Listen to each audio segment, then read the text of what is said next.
mahad celinayaa xasuustiisa dheerka ah muxuu ahay baarlamaankii sagaalaad siduu u diiday waxyaabihii uu soo qorqortay Axmed Madoobe ee isku sheegay wax qaybsiga iyo jahawareerka ummadda Soomaaliyeed uu ku riday dadkii oo nagala shaqeeyay ayuu ka mid ahaa xildhibaanka waxaan rabaa inaan dib ugu noqdo madaxweyneyaalkeenii Soomaaliya soo maray Sheekh Shariif Sheekh Axmed iyo Xasan Sheekh Maxamuud anigu ilaa xalayto waxaan malaynaa barahana waad ugu arkayseen saxaafadda oo dhanna waa ii arkaysay intaan uu aqli celin karo waan uu aqli celiyey waana u sheegay go-aankaygana waa gaarsiiyey waxaan hubaa subaxan saakay ilaa xalay iyagana shir jira iday qabteen aan maqlaay oo ay muxuu ahay ay dadkii Soomaaliyeed ay rabaan inay ku jaha wareeriyaan ugu horeyntii caleemasaarka ay aalaayeen waa shahaado suur markhaati beenaale waa nasiib darre madaxweyneyaalkeenii hore inay heerkaas u dhaqmaan oo ay shahaado suur sameeyaan oo ay ummaddii Soomaaliyeed maskaxdeeda ay qaldaan wax aad iyo aad looga xumaado waay aad iyo aadaanan xushmad iyo sharaf ugu haayay odayaashaas maanta heerkaa aan sugayey kama ayna soo bixin waxaan leeyahay madaxweyne Xasan Sheekh Maxamuud markaan si gaar ah ula hadlo madaxweyne shalayto markaad madaxweynaha ahayd waxaad awoodi kari waysay oo aad joojin waysay ayaa maanta aan rabnaa inaan joojino oo aan saxno shalay waxaad joojin waysay in dadka xaquuqdooda ay helaan in Jubbaland loo dhan yahay la dhiso waxaa lagu handaday waad ogtahay new police oo 50 kun oo gaaraya oo maalin walba xadka ka soo tilaabay ee rabay inay madaxtooyada kuugu yimaadeen cabsi aad ka qabtay awgeed ayaad wax walba u ogolaatay maanta ma jirto new police liigu handadi karo godkeedii aan ugu tagnay kaliya uu sheegay madaxweyne Farmaajo uu soo xariyay ay ka mid noqotay mana doonayno dawladdan dawlad ka dambeysay inuu Axmedoobo kale uu isbaaraysto oo dib isbaar dawladnimada Soomaaliya soo dhigtay madaxweyne caleemasaarka aad leedahay waa ka qayb galaya waa caleemasaar dulun iyo muxuu ahaay ku dhisan ummadda Soomaaliyeedna inaad godob ka gashaa dad soo hogaamisay oo u talisay maanta inaad godob ka gashaa oo waliba tii labaad ah geeri iyo nolol rabbiga loo qabaa maalintaas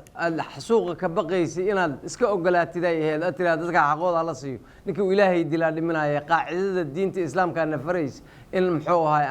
aan xaqeena si xalaal iyo xaq aan ku raasano mudan madaxweyne Axmed Madoobe dadkii dawladnimadaada inay socoto diidiyo ka mid ahay waad ogtahay halow jigjiga halow Gaarisa wixii lagugu hayay waad ogtahay haddii aad adiga Soomaalida waxay tiraahdaa umala xasuus dhow haddii adiga ay xasuusta ka guurtay aniga xasuusta wali waa qaba waxaan ku leeyahay meesha aadina madaxweyne Sheekh Shariif Sheekh Axmed Madoobe who is the Axmed waa ninkii adiga oo midowgii maxkamadaha gudoomiye ka ah al-shabaab kuugu hoos dhisay oo gudoomiye ku xigeen ka noqday asaaqirsan saxaafadda waad fiirisaa waa ninkii inta la xiray asoo xiran xabsi aad ka soo daysay xibin baarlamaan aad siisay oo diidiyo yiri shabaabka raacay dawlad nacayb uu qaba daraadeed maanta inaad tiraahdo ninkii asaga ahaay oo dawladda federaalka iyo asaga ay ishaayaan iskaba dhaaf shacabka Soomaaliyeed deegaankaas deegaan xaquuqdiisii ayaan u hiilinayaa waa qiyaano qaran wallahi billahi sheekh waa qiyaano qaran saaxiibkay tahay walaalkay tahay gacantaadan leeyahay waxaan idinka codsanayaa dawladda federaalka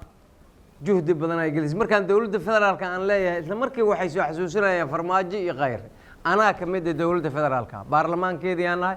kuwa la ficiltamaysiinay Farmaajo iyo Khayr anaa shaqada u dhiibtay anaga u dhiibana baarlamaanka u dhiibtay صح madaxweyne dowladda federaalka go-aan ay qaadatay oo ah in axmedooba as madaxweyne aheen xidig as madaxweyne aheen siraar as madaxweyne aheen in hadda iyo kadib xaq iyo xalaal wax la wada leeyo jubba la dhiso ruulka ay galmudug martay in la marsiiyo maxaa diiday galmudug waa kaa dowladda federaalka wasaaradda arrimaha gudaha warqad soo qortay muxuu ahay gobol oo nabadeeda loo dhigay waa la wada hadashiiyey guddigaa sii socday dad odayaashiyaa la isugu yeeray maanta xildhibaan ay xulinayeen awood qaybsigii ay ku heshiyeen waxa diiday maxay yihiin jubba maxay ugu dawan tahay hadalka sheekh shariif saxaafadda uu ka sheegaya waxaa ka mid ahay puntland doorashaa ka dhacday dowladda federaalka ina ma ay tegin maxaa sabab ah oo jubba loo diidaa waa su-aal fiican waxaan moodayay madaxweynahayga in intaas uu ka aragti dheeryahay madaxweyne puntland hadda ka taliya daniyaa la yidhaahdaa mucaarad uu ahaay meel walba u tagaayay dhinacayga waxaa fadhiyay nin madaxweyne ahaa oo muxuu ahay usu soo sharaxay oo xigta xataa adiga aad iga xigto markaan qabiil fiiriyo hiraabaad isku tihiin sheekh shariif waa loo diiday inuu tago deegaankiisa oo uu iska sharaxo ma daniyaa loo diiday maxaa idhaha isiiga tiray puntland waa qaan gaadhay 20 sano ay gaadhay sheekh shariif waxa xilka kaa qaaday iiday ahayd waad ogtay garoob 2 iyo garoob 1 dastuurkan iska daba wareegana markaad samaynayseen dadkii kula ficiltimay way ka weyn tahay inay isqa qabsatay inay dadkeeda ay abuse garayso way ka weynaatay puntland ayadaa maamulinaysa waa sax dowladda qalad meeshay ka aragtay faragelisaha qaladka ma ayna arkayni dani ninka la leeyahay waad ogtihiin codkaas ugu guuleystay cabdiweligaas iyo faroole hal coday ku kala guuleysteen waad ogtihiin ma waxaa shaka gelinaysiin waxaad is agdhigaysiin puntland iyo jubbaland is agdhigaysiin wallahi puntland waa u gafteen raali green ka bixiya puntland waa u gafteen oo ka raali gareeya puntland waxaad ku dhigteen oo magac xumada aad saarteen aad iyo aad ayaan uga xumahay in aad maanta isgarab dhigtiin puntland doorashadii ka dhacday iyo tan jubbaland ka dhacday maxaa saddex madaxweyne oo isku jifi meesha dhigay oo awood ciidan isugu faanaya maxaa dhigay ii sheega su-aashaas iiga jawaaba maxaa ka soo ceeriyey ninkan hadda garabkayga fadhiyay soo ceeriyey oo muxuu ahay xataa inadka ismaayo jooga loogu diiday yarow maxaa soo ceeriyey oo maraykanka ka yimid oo musharaxnimadiisii iyo caleemisaarkii iyo wax walba samaysanaya way awoodeen xamar intay xamar yimaadeen ay madaxweyneyaal sheegteen annagaa dhahnay iska dhaafa madaxweynaha sheeganina ceebaa idinku noqonaysaa maanta inaad dadkaas dhabarka ugu fadhiistaan degab ayaa dhabarka laga saaray xoog badan xilligii madaxweyne xasan sheekhaana laga saaray inaad maanta tiraahdan degabka iskama qaadi kartid aad idinka ku fadhiisatiin waa guuldarro u soo hoyatay dadka aada matashiin iyo dadkaas soo matali jirteenba aad iyo aad baan uga xumahay ninka la yidhaahda axmed madoobe wuxuu u shaqeeyaa haddaad moodeen midabka soomaali as uu egyahay kenya u shaqeeyaa shalay etoobiya u shaqaynay tigrey u shaqaynay weliba tigrey maanta meeshii waa ka baxday wuxuu u shaqeeyo hooyaa maanta uhuru kenyatta iyo baddii madaxweyne xasan sheekh oo adiga dacwadeeda badda aad geysay ayuu difaaco hooyaa uu rabaa kenya inuu gacan ku siiyo usha soomaaliya ay kenya ku garaacaysa ay rabtaa axmedooba inaad ka dhigto idinka marka ma ushii baad taageeraysiin usha kenya haddaad kenya taageeraysaan si bareer u taageer alaa badda geey dacwadeeda qalad inaad ku geysa qiro saxaafadda isiigu yeer haddii kale kenya hanoo lagu qabaninaha oo axmed madooba inay nagu garaacda rabtee ka leexda madaxweyneyaalkaynay sharafta lahay oo qiimaha badnaa ayaa tihiin ka leexda shirki jaraa-idood qabanaysiin soomaaliya waa idiin fiirsanaysaa